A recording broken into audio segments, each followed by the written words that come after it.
Cat lover ka ba? Bakit may pumapasok at gustong makitirang pusa sa iyong bahay? Una, ang mga pusa ay attracted sa mga lugar na may dumadaloy na tubig sa ilalim. Kung maraming pusa ang nakikituloy sa iyong bahay, malaki ang chance na may running water sa ilalim ng lote nyo. Pangalawa, nararamdaman niyang may mabuting puso ang nakatira sa bahay.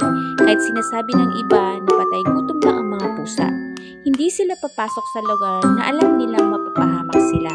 Bahagi ito ng kanilang survival instinct.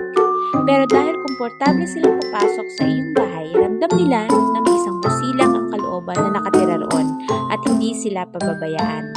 At pangatlo, ramdam nila na kung may isang tao na nangangailangan sa kanila, ang mga pusa ay humihigop ng negative energy. Alam rin nila kung may taong broken sa bahay na nangangailangan ng healing energy. Doon sila unang lalapit at kakaskas. Kadalasan din na tinatabihan pa nila ito sa pagtulog. Ang maswerteng hatid ng pusa ayon sa kulay nito. Ang itim na pusa ay humihigop ng negative energy sa loob ng bahay o tahanan upang itapon sa ibang lugar. Ang puting pusa naman ay nagbibigay sa kanilang master ng healing and recharging energy. Ang pusang may dalawang kulay ay tumutulong sa maayos na daloy ng enerhiya at katalinuhan ng kanyang master. Ang kulay orange ay makakatulong sa mga ritual na may kinalaman sa kasaganaan at pera. Magtabi ng pusang orange kapag may ginagawang magic ritual for money and prosperity. Ang abuhing pusa ay naghahatid ng pag-ibig, kaligayahan at pagandang kapalaran.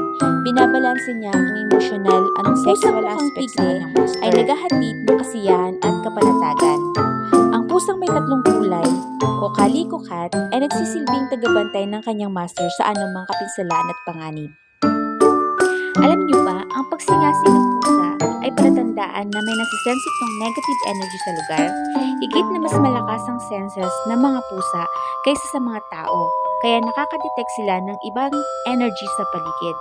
Kapag ang pusa ay laging tumatabi sa iyong pagtulog o kumakaskas sa iyo, nagbabahagi siya ng kanyang body heat. Isa rin itong way para sabihin niya sa iyo na mahal ka niya. Ayan. Gusto niyo ba ng mga pusa? Mind nyo na. Thank you!